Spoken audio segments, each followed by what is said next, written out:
Bonjour à tous. Un adolescent de 13 ans mis en examen après le viol filmé d'un garçon de 9 ans dans le Doubs.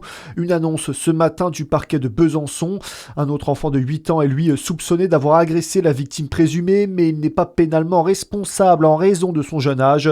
Selon l'Est républicain, les images ont été captées par des collégiens sur les réseaux sociaux qui ont effectué un signalement.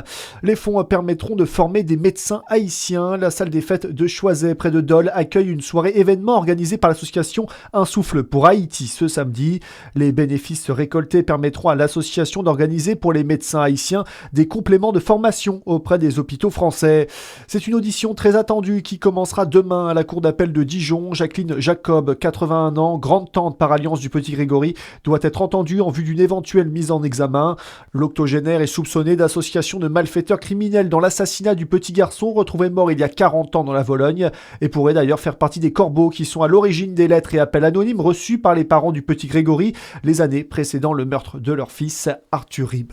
Les juges d'instruction se posent en tout cas la question et confronteront Jacqueline Jacob demain, elle qui déjà en 2017 était poursuivie pour enlèvement et séquestration suivie de mort. Elle avait d'ailleurs passé à l'époque 4 jours en prison avant d'être relâchée faute d'éléments probants.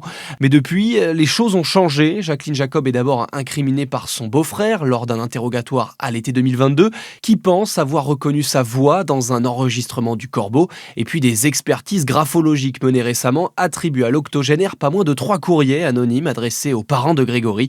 Reste à savoir si ces arguments seront suffisants pour faire avancer l'une des plus grandes énigmes criminelles en France.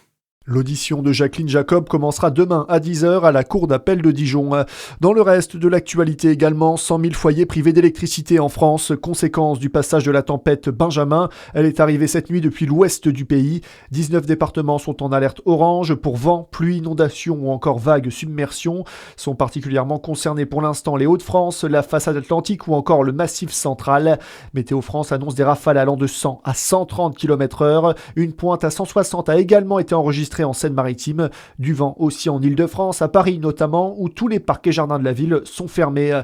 Un conseil des ministres extraordinaire aujourd'hui, il doit en effet adopter le rajout de la lettre rectificative au budget de la sécurité sociale, lettre qui prévoit la suspension de la réforme des retraites. Cette pause est, on le rappelle, réclamée par le Parti socialiste notamment, et selon ce texte, les complémentaires santé et les retraités seront mis à contribution pour la financer. Et enfin, en Saône-et-Loire, Océane Loisibri au WorldSkill France, la jeune apprentie du CMA Formation Mercuré a décroché la médaille d'or en service de restaurant catégorie Parcours Plus, réservée aux personnes en situation de handicap. Atteinte de mucoviscidose, elle prouve que le dépassement de soi mène à l'excellence. Très bonne journée sur Fréquence Plus.